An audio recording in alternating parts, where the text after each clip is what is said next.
안녕하세요. 책 읽어주는 꿀잠 DJ입니다. 잘 지내셨지요? 네, 어제 업로드 해드렸는데 재밌게 듣고 계신지 모르겠습니다. 오늘도 어제에 이어서 샬롯 브론테의 책 제인 에어 읽어드리도록 할게요. 그리고 제가 읽기 전에 한 가지 말씀드릴 것은 제가 기존에 기찻길의 아이들 연재해서 읽어드리고 있었잖아요. 그런데 어제 저도 조금 흥미가 떨어졌고 없었고, 그리고 또 여러분들께서도 뭐 잘 듣고 있습니다, 뭐 다음 시간 기다리고 있어요, 이렇게 폭발적인 뭐 N 시리즈나 에밀리 시리즈나 혹은 제인 에어 시리즈처럼 이렇게 폭발적인 댓글로 이렇게 반응을 보여주지는 않으셔서 나도 그런데 여러분도 그러신가 보다, 그래서 제가 제인 에어를 다시 꺼내서 읽게 된 건데, 어제 문득 제가 업로드를 하고 보니까 그런 생각이 들더라고요.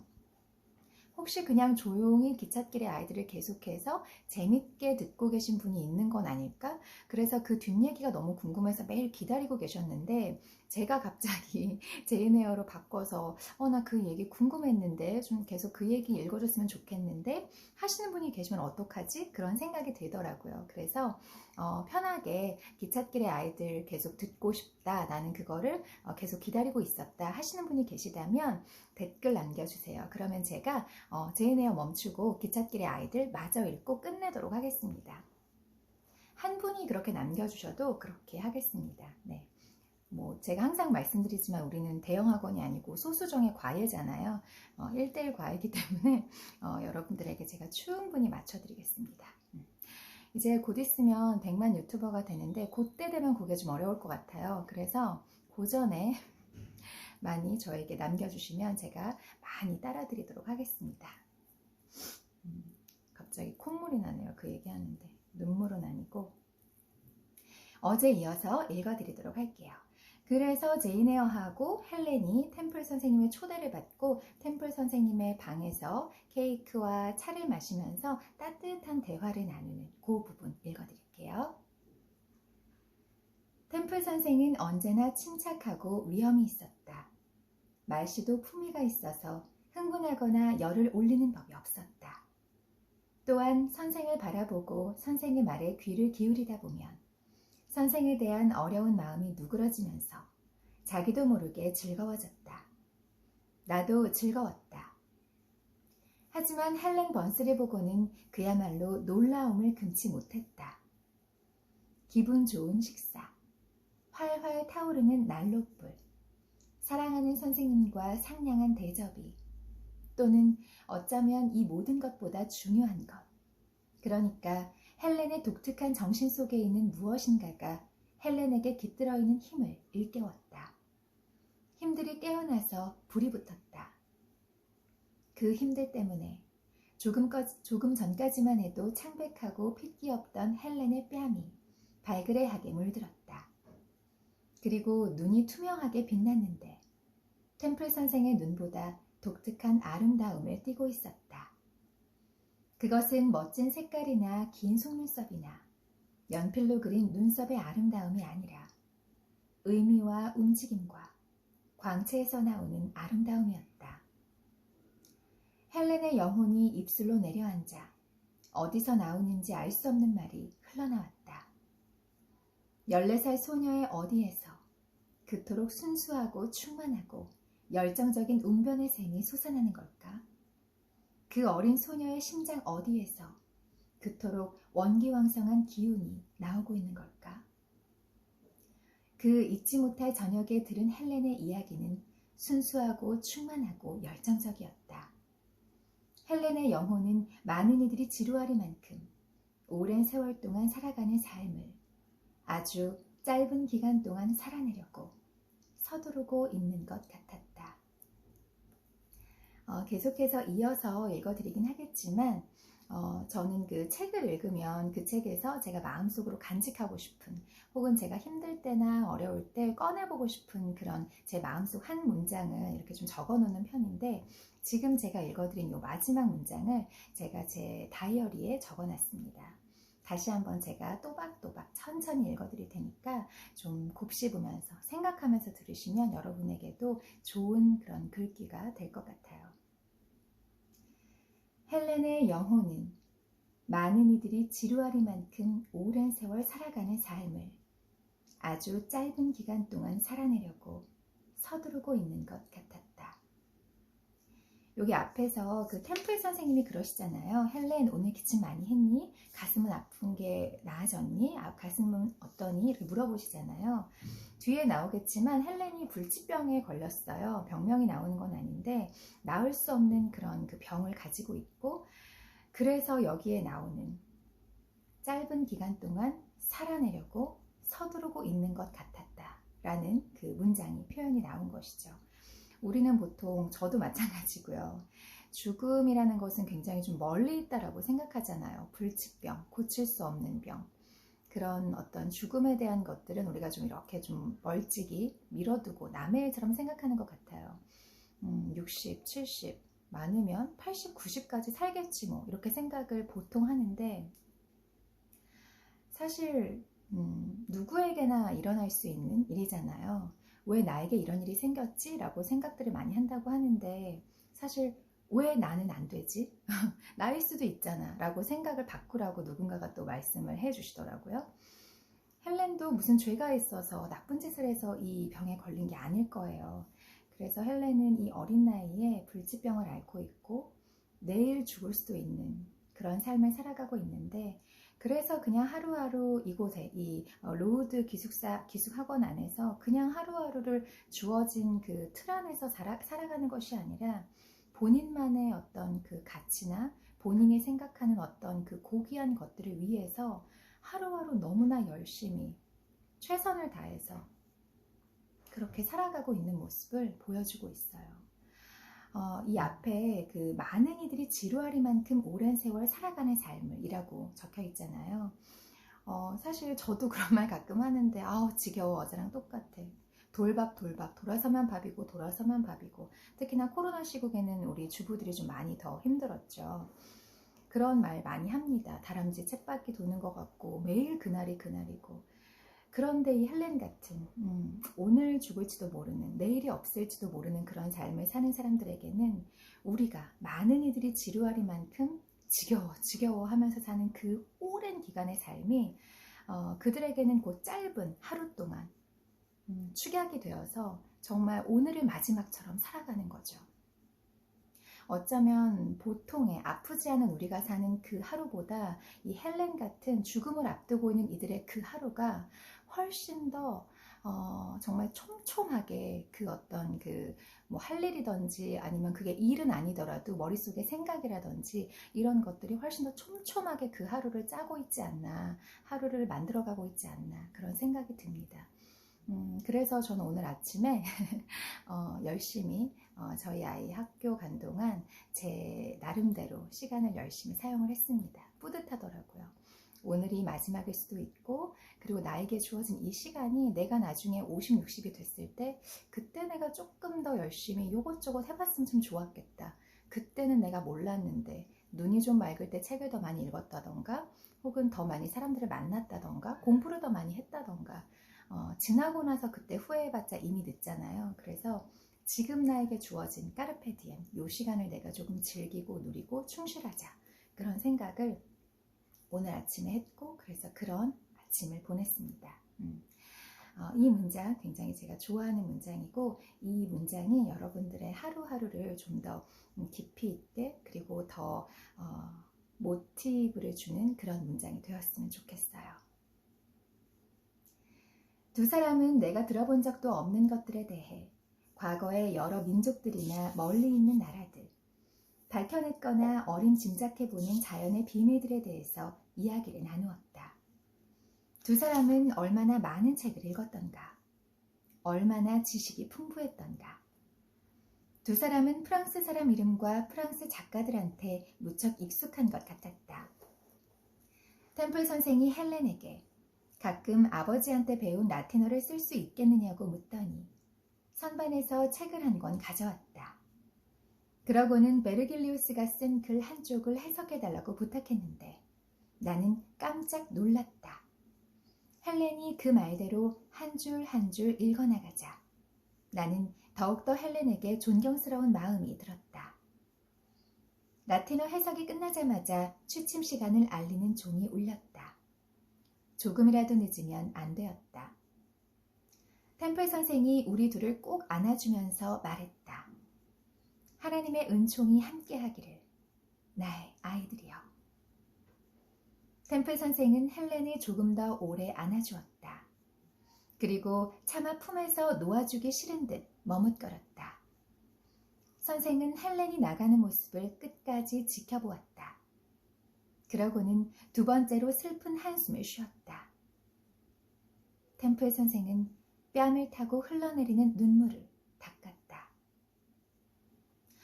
저 읽다가 잠시 멈춰서 너무 죄송한데, 제가 아까 내가 50, 60이 됐을 때 지금 내가 이것을 하지 못한 것을 후회하면 어떡하나, 후회할 수도 있으니 오늘 그것을 미루지 않고 해야겠다라고 말씀을 드린 게 제가 좀 걸려서 다시 또 이렇게 말씀을 드리는데, 지금 그 연세에 계시거나 혹은 그보다 더 높은 연배에 계신 분들 제 오디오북 듣고 계신 거 압니다. 댓글 제가 정말 열심히 보고 있고 또 되는 대로 댓글도 제가 달아드리고 있는데 굉장히 저에게 좋게 항상 좋은 말씀 해주시는 저보다 많이 선배이신 분 계셨어요. 혹시라도 그런 저보다 좀 나이가 있으신 분들이 들으시고, 아니 그 나이가 어때서, 나는 그보다 더 나이가 많은데 그럼 나는 끝났다는 거야?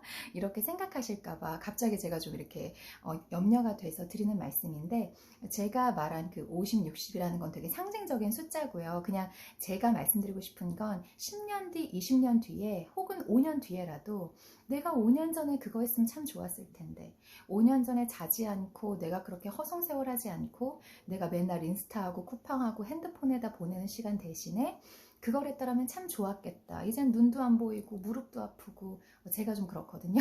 몸이 좀 약한 편입니다. 그런 후회가 될까봐 오늘 나에게 주어진 하루를 열심히 의미 있게 살고 싶다. 이제 그런 말씀을 드린 겁니다. 네. 그래서 잠깐 조금 소심해져서 혹시 좀 언짢으실까봐 이 말씀 제가 드리고 싶었네요. 잠자는 방에 가니까 스케처드 선생의 목소리가 들렸다. 선생은 서랍을 조사하고 있었다. 방금 전에 헬렌의 서랍을 열어보았는지 우리가 들어가자마자 헬렌은 호된 꾸지람에 들었다. 그러고는 제대로 정리되어 있지 않은 물건들 6개를 내일 어깨에 꽂고 다니라는 명령을 받았다. 헬렌이 조그만 소리로 나에게 말했다. 내 물건들은 정말 창피할 정도로 정리가 안 돼 있어. 정리하려고 하는데 깜빡 잊어버려. 이튿날 아침, 스케처드 선생은 판지에다 눈에 확 띄는 글씨체로 단정하지 못한 여자라고 써서 성구함처럼 헬렌의 넓고 온화하고 총명하고 상냥해 보이는 이마에 묶었다. 헬렌은 화도 내지 않고 참을성 있게 마땅히 받아야 할 벌인 양 저녁 때까지 그것을 메고 다녔다. 스케처드 선생이 오후 수업을 끝내고 물러가자마자 나는 헬렌에게 달려가 그 판지를 잡아뜯듯이 떼어내어 난로불 속에 던져버렸다. 내 영혼 속에는 온종일 헬렌 자신도 느낄 수 없었던 분노가 활활 타올랐고 될 듯이 뜨겁고 굵은 눈물이 쉴 새 없이 뺨을 타고 흘러내렸다. 헬렌이 슬프게 체념한 모습을 보면서 나는 견디기 힘든 고통을 느꼈다. 앞에서 말한 사건들이 있은 지 일주일쯤 뒤 템플 선생은 로이드 씨한테서 답장을 받았다. 로이드 씨가 쓴 내용은 내 말이 맞다는 사실을 증명해 주었던 모양이다. 템플 선생은 온 학생들을 모아놓고 제인 에어가 저질렀다는 죄목들을 조사해 보았는데 아주 기쁘게도 모두가 사실이 아니라서 제인 에어는 오명을 벗게 되었다고 알렸다. 그러자 선생들은 나와 악수를 나누며 입을 맞추고 학생들도 기쁜 듯이 웅성거렸다. 그렇게 해서 슬픔에 찬 짐을 덜게 되자 나는 그 시간부터 새롭게 공부를 시작하면서 앞으로 어떤 어려움이 닥쳐도 헤치고 나아가 내 길을 개척하겠다고 굳게 마음먹었다. 나는 열심히 공부했고 노력한 만큼 좋은 성적을 거두었다. 원래 기억력이 별로 좋지 않았지만 반복을 하면서 향상시켰다. 훈련을 통해 이해력도 갈고 닦았다. 몇 주 안 있어 나는 상급반으로 올라갔다. 그리고 2달도 못 되어 프랑스어와 그림을 시작해도 된다는 허락을 받았다. 에트르라는 프랑스어 동사의 2가지 시제를 처음 배웠고 같은 날 첫 오두막집을 그렸다. 그날 밤 잠자리에 들자마자 나는 배고픔을 달래기 위해서 늘 하던 상상, 그러니까 뜨거운 구운 감자나 하얀 빵, 그리고 신선한 우유가 있는 바르메시드의 저녁을 상상하는 것도 잊어버렸다. 그 대신 어둠 속에서 떠오르는 상상 속의 멋진 그림들을 마음껏 즐겼다. 모두가 내 손으로 직접 그린 작품이었다. 자유롭게 연필로 그린 집과 나무들, 아름다운 바위와 폐허들, 코이프의 풍경화 속에 나오는 것 같은 솥대와 꽃이 피지 않는 장미 위로 날아다니는 나비들, 잘 익은 버찌를 쪼아먹는 새들과 어린 담쟁이 덩굴에 감싸여 진주 같은 알을 담고 있는 굴뚝새 둥지, 이런 것들을 그린 사랑스러운 그림들, 나는 또 그날 피에로 부인이 보여준 프랑스어 이야기책을 유창하게 번역할 수 있을지 꼼꼼히 따져보았다. 나는 결국 그 문제를 만족스럽게 해결하지 못한 채 잠에 빠져들었다. 서로 미워하며 살찐 쇠고기를 먹는 것보다 서로 사랑하며 푸성귀를 먹는 것이 낫다는 솔로몬 왕의 말은 옳았다. 나는 궁핍하기 짝이 없는 로드 학교의 생활을 게이츠헤드 저택의 호사스러운 생활과 바꿀 생각이 눈꼽만큼도 없었다. 제9장 로드의 궁핍함. 더 정확히 말해서 고생스러운 생활은 한결 줄어들었다. 봄이 다가왔다. 아니, 이미 성큼 다가와 있었다. 겨울 추위는 끝났다. 눈이 녹고 살을 애는 듯한 바람도 부드러워져 있었다. 나는 뾰족한 못이 둘러쳐져 있는 높다란 정원 담장 밖에는 크나큰 즐거움과 기쁨이 지평선까지 펼쳐져 있다는 사실을 알게 되었다. 실록이 우거지고 짙은 그늘이 드리워진 거대한 언덕 골짜기 너머로 고귀한 산봉우리들을 볼 수 있는 것이 즐거웠고, 거무스레한 바위와 반짝이는 소용돌이가 가득한 눈부신 개울들을 볼 수 있어서 기뻤다. 지금 이 풍경은 서리에 딱딱하게 얼어붙고 눈으로 뒤덮였던 잿빛 겨울하늘 아래의 풍경과 얼마나 딴판인가. 그때는 죽음처럼 싸늘한 안개가 동풍에 실려 이 자줏빛 봉우리를 따라 목초지를 따라 흘러내려 개울에 얼어붙은 짙은 안개와 뒤섞였다. 탁한 개울물은 어마어마한 소리로 숲을 갈갈이 찢으며 거침없이 세차게 흘러갔고, 거센 비나 회오리 바람이 몰고 온 짖는개비가 내리면 개울물은 더욱더 탁해졌다. 개울 기슭에 있는 숲은 앙상한 뼈대만 남아있었다. 이렇게 해서 계속해서 자연 그 풍경에 대한 묘사가 계속해서 나오고 있고요. 네, 여기서부터 제가 읽어드리도록 하겠습니다.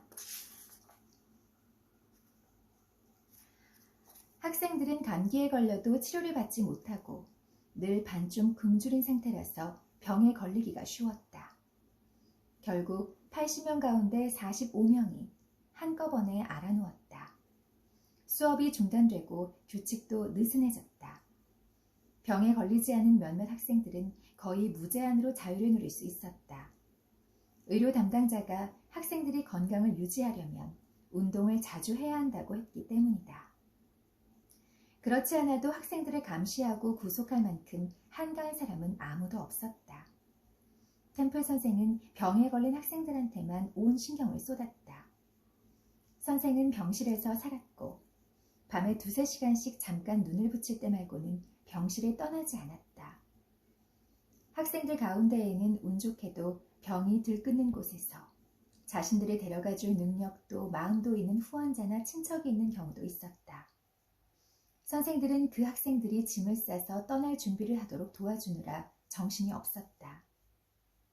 하지만 이미 병에 걸린 아이들은 집에 돌아가도 낫지 못하고 죽었다. 학교에서 학생이 죽으면 조용히 재빨리 묻어버렸다. 이 병의 특성상 시신을 조금이라도 빨리 묻어야 했기 때문이다. 이렇게 질병이 로드에 머물면서 죽음이 뻔질나게 찾아오고 음침함과 공포가 학교 안을 휩쓰는 동안에도 죽음의 악취가 약이나 향의 냄새를 압도하며 방과 복도에 병원 냄새가 배어있는 동안에도 바깥에는 화창한 5월 햇살이 구름 한 점 없는 하늘 아래 험준한 산봉우리와 아름다운 숲 위로 눈부시게 빛나고 있었다.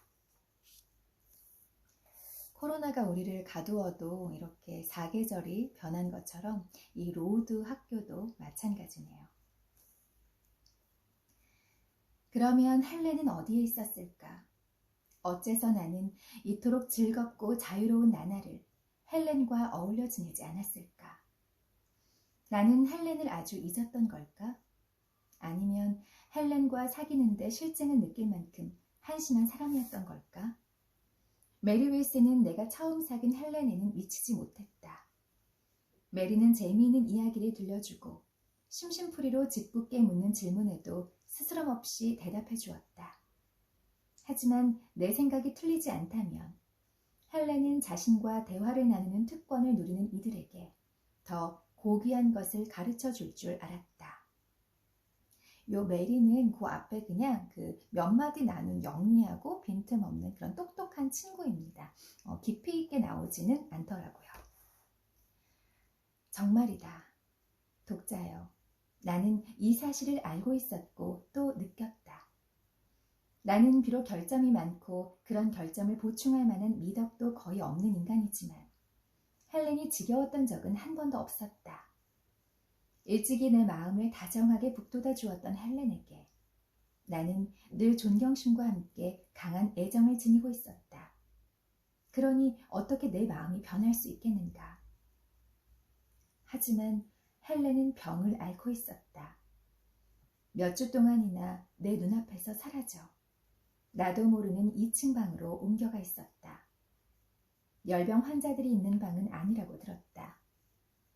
헬렌은 티푸스가 아니라 결핵을 앓고 있었다. 결핵을 잘 몰랐던 나는 그저 가벼운 병이라서 꾸준히 치료만 하면 낫는 줄 알았다. 불치병은 아니고 결핵이었네요. 근데 이 당시에는 아시죠? 우리나라도 그랬지만 결핵이 이 의학 수준이 그렇게 높지 않았기 때문에 걸리면 죽는 그런 병이었잖아요. 네, 결핵이었습니다. 햇살이 아주 따뜻한 날 오후에 헬렌이 한두 번인가 2층에서 내려와 템플 선생의 부축을 받으며 정원으로 나가는 모습을 본 적이 있어서 나는 더욱더 그렇게 믿었다. 하지만 그럴 때도 헬렌한테 다가가서 말을 걸지 못하게 되어 있었다. 나는 그저 교실 창문으로 내다볼 뿐이었고 그나마 뚜렷하게 보이지도 않았다. 헬렌이 옷을 둘둘 말고 멀리 떨어진 베란다 밑에 앉아 있었기 때문이다.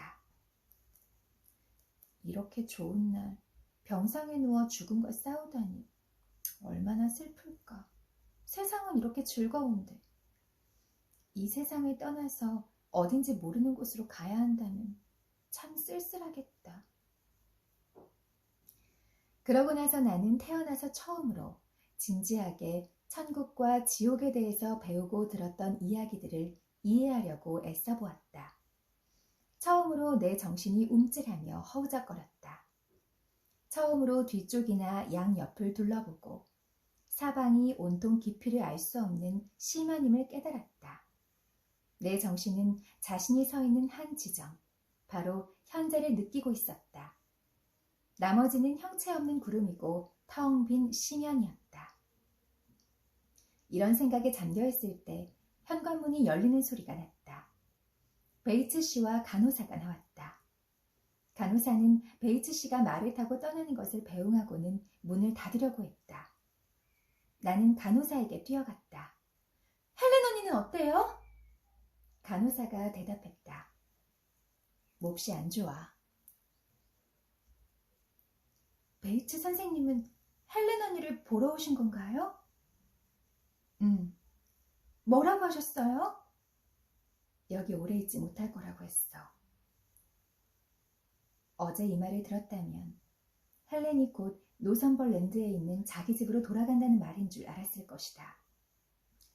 헬렌이 죽어가고 있다는 말이라고는 상상도 못했을 것이다. 하지만 나는 금방 알아들었다. 헬렌이 이 세상에서 살 날이 얼마 남지 않았으며 만약 영혼들이 사는 장소가 있다면 그것으로 떠나리란 사실을 똑똑히 깨달았다. 나는 놀라움과 두려움, 곧이어 격렬한 슬픔을 느꼈다. 어떤 일이 있어도 헬렌을 꼭 만나고 싶었다. 그래서 헬렌이 어느 방에 있는지 물었다. 간호사가 대답했다. 템플 선생님 방에 있단다. 거기 가서 이야기해도 되나요? 어머, 안 돼. 그럼 못 써. 어서 들어와. 밤이슬이 내리는데 밖에 있으면 열병에 걸릴 거야. 간호사가 현관문을 닫자 나는 교실로 이어지는 옆문으로 들어갔다. 아슬아슬하게 늦지 않았다. 9시였고 밀러 선생이 학생들한테 잠자리에 들라고 소리치고 있었다. 2시간 뒤쯤 11시가 되었는데도 나는 도무지 잠이 오지 않았다. 온 기숙사가 쥐죽은 듯이 고요한 것을 보니 학생들은 모두 깊이 잠든 것 같았다. 나는 살그머니 일어나 잠옷 위에 옷을 걸치고 신발도 신지 않은 채 방에서 빠져나와 템플 선생의 방을 찾아갔다. 템플 선생의 방은 교실 건물의 맞은편 끝에 있었지만 길을 잘 아는 데다 구름에 가려지지 않은 여름밤의 달빛이 복도 창문으로 새어 들어오고 있어서 어렵지 않게 찾아갔다. 가다 보니 어떤 방에서 장뇌와 향초를 태우는 냄새가 났는데 열병 환자들 방인 것 같았다. 나는 간호사가 자지 않고 간호하다가 내 기척을 들을까봐 서둘러 지나갔다. 간호사가 나를 보고 돌아가라고 할까봐 겁이 났다. 무슨 일이 있어도 헬렌을 만나야 했기 때문이었다. 헬렌이 죽기 전에 꼭 안아주고 마지막 말을 나누고 마지막 입맞춤을 해주어야 했기 때문이었다. 계단을 내려가 아래층 건물을 지나 문 2개를 소리 없이 열고 닫고 나자 다시 계단이 나타났다. 이 계단을 올라가면 바로 맞은편에 템플 선생의 방이 있었다. 열쇠구멍과 문 밑으로 불빛이 새어나왔다. 주위는 깊은 정적에 쌓여 있었다. 다가가 보니 문이 살짝 열려 있었다. 아마도 답답한 방 안에 신선한 공기를 들여보내기 위해서인 듯 했다. 나는 영혼도 감각도 날카로운 고통으로 부들부들 떨면서 잔뜩 조바심이 난 채 머뭇거릴 겨를도 없이 문을 열고 안을 들여다보았다. 나는 혹시라도 주검을 보게 될까봐 두려움에 떨며 눈으로 헬렌을 찾았다. 템플 선생 침대 가까이에 하얀 커튼으로 반쯤 가려진 작은 어린이용 침대가 있었다. 이불 밑으로 사람의 형체가 드러났으나 얼굴은 커튼에 가려져 있었다. 정원에서 나하고 이야기했던 간호사가 안락의자에 앉아 자고 있고 탁자 위에는 심지를 자르지 않은 양초가 희미하게 타오르고 있었다. 템플 선생은 보이지 않았다. 나중에 알고 보니 선생은 헛소리를 하는 환자 때문에 열병 환자실에 있었다. 나는 침대 옆에 가서 섰다. 그러고는 손으로 커튼을 움켜쥐었지만 커튼을 젖히기 전에 뭔가 말을 시켜보고 싶었다. 혹시라도 시체가 있을까봐 겁이 나서 주춤거리고 있었던 것이다. 나는 나직이 불렀다. 헬렌 언니, 자고 있어요? 헬렌이 몸을 움직여 커튼을 젖히자 창백하고 수척하지만 차분한 얼굴이 보였다. 하나도 변하지 않은 모습이라서 두려움이 금세 가셨다. 너 제인 아니니? 헬렌은 특유의 부드러운 목소리로 말했다. 나는 생각했다. 아, 죽어가는 게 아니구나. 사람들이 잘못한 거야. 죽어가고 있다면 말도 못할 테고 저렇게 차분해 보일 리도 없어. 나는 헬렌한테 다가가서 입을 맞추었다. 이마는 차갑고 싸늘한 뺨은 홀쭉하게 여위었으며 손과 손목도 비쩍 말라 있었다. 하지만 엷은 웃음만은 그대로였다. 왜 왔어, 제인? 11시가 넘었어. 몇 분 전에 11시 좀 치는 소리가 들리던데. 언니 보러 왔어요. 많이 아프다고 해서 언니랑 이야기하기 전까지는 도저히 잠이 오지 않을 것 같았어요. 그럼 잘 가라고 인사하러 와준 거구나. 때를 맞추어 잘 온 것 같아. 어디 가는 거예요? 집에 가는 거예요? 머나먼 나의 집으로. 내 마지막 집으로. 안 돼, 안 돼, 헬렌 언니. 나는 너무나 슬퍼서 더 이상 말을 잇지 못했다. 눈물을 삼키려고 애쓰고 있는데 헬렌이 발작적으로 기침을 해댔다. 간호사는 그 소리에도 일어나지 않았다. 기침이 멎자 헬렌은 잠시 기진맥진해서 누워있었다. 이윽고 헬렌이 속삭였다. 제인, 왼발로 왔구나. 여기 누워서 같이 이불을 덮자. 나는 그렇게 했다. 헬렌이 한 팔로 감싸주자 나는 몸을 바싹 붙였다. 한동안 침묵이 흐르더니 헬렌이 다시 입을 열었다. 여전히 속삭이는 목소리로. 나는 아주 행복하단다. 내가 죽었다는 소식을 들어도 절대로 슬퍼하지 마. 슬퍼할 일이 없으니까. 우리는 모두 언젠가는 죽어. 내 목숨을 앗아가고 있는 이 병은 고통스럽지 않아. 별 고통 없이 천천히 진행되는 거니까. 나는 마음이 평온해. 내가 죽는다고 슬퍼할 사람은 하나도 없어. 아버지 한 분이 계시지만 최근에 결혼을 하셨으니까 나를 많이 그리워하진 않으실 거야. 일찍 죽으니까 큰 고통들을 겪지 않아도 될 거야. 어차피 나는 이 세상에서 잘 살아갈 만한 능력도 재주도 없어. 아마도 늘 잘못이나 저지르며 살겠지. 하지만 이제 어디로 가는 건데요? 그걸 알 수 있어요? 알고 있는 거예요? 나는 믿어. 나에겐 믿음이 있어. 나는 하느님 곁으로 가는 거야. 하느님은 어디 있는데요? 하느님이 뭔데요? 나와 너를 만드신 분이야.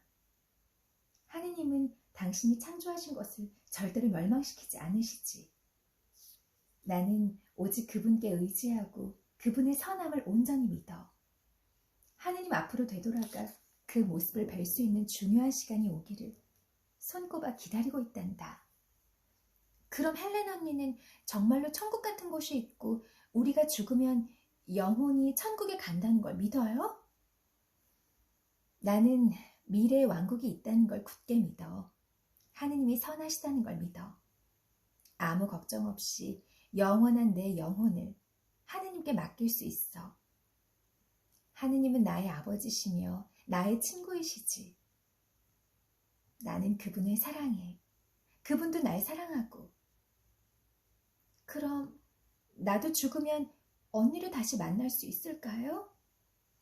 너도 내가 사는 행복의 나라로 오게 될 거야. 전지전능한 하느님 아버지께서 맞이해 주실 거야. 틀림없어. 오늘은 여기까지 읽어드리겠습니다. 슬픈데 꼭 슬프지만은 않지요. 어쩜 이렇게 어린 나이인데 단단하고 견고한 믿음을 가지고 있을까요? 이 헬렌이 믿는 아버지 하나님이 정말 사랑의 하나님이신 것 같습니다.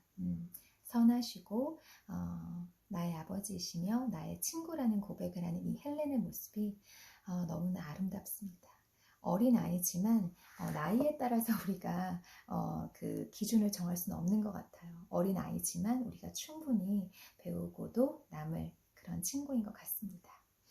오늘 제 찻자리는요, 제가 너무나 좋아하는 잔에 이렇게 준비를 해봤습니다. 제가 앤틱 찻잔을 굉장히 좋아합니다. 그 돈만 있으면, 요 돈만 있으면요, 백화점 가면 뭐 어떤 찻잔이든 살 수 있잖아요. 굉장히 고가의 그런 그릇 찻잔 라인들도 많고. 그런데 저는 앤틱 마켓에서, 뭐 제가 직접 가는 건 아니고요.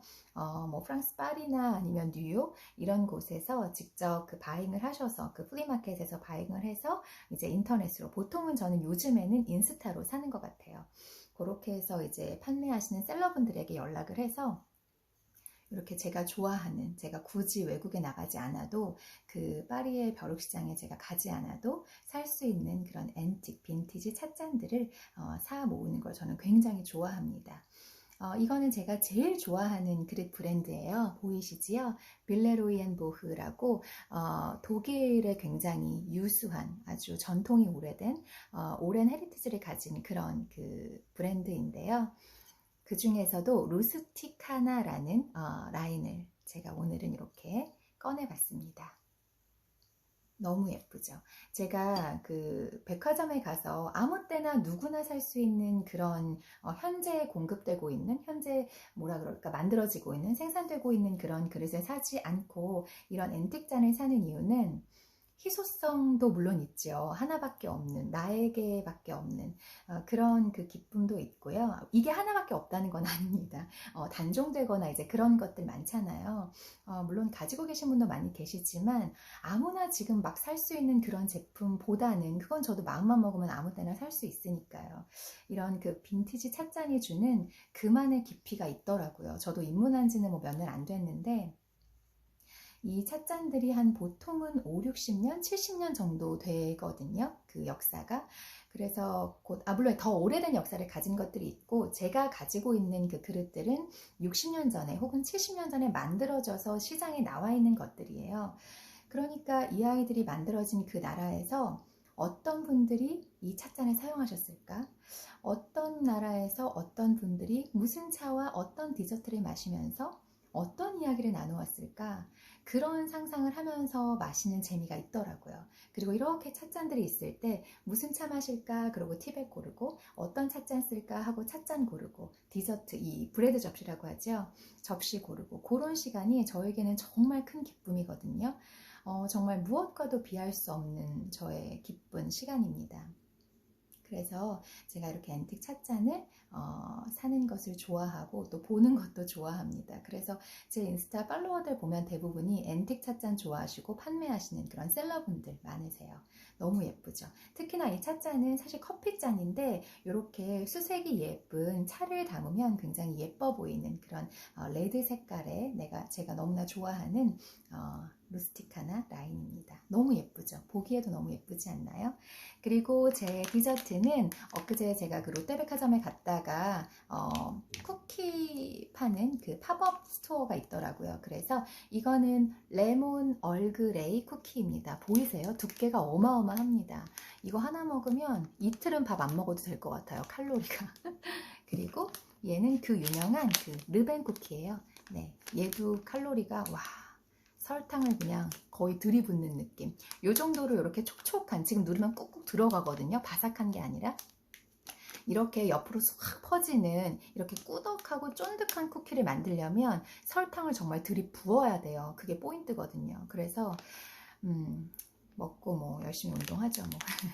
네, 오늘은 여기까지 읽겠고요. 제가 이어서 또 제이네어 읽어드리도록 하겠습니다. 오늘 내용도 그렇고 그 문구들, 그 문장들도 그렇고 우리의 오늘의 하루를 다시금 돌아보게 하는 그런 그 글들이었던 것 같아요. 들어주셔서 감사합니다.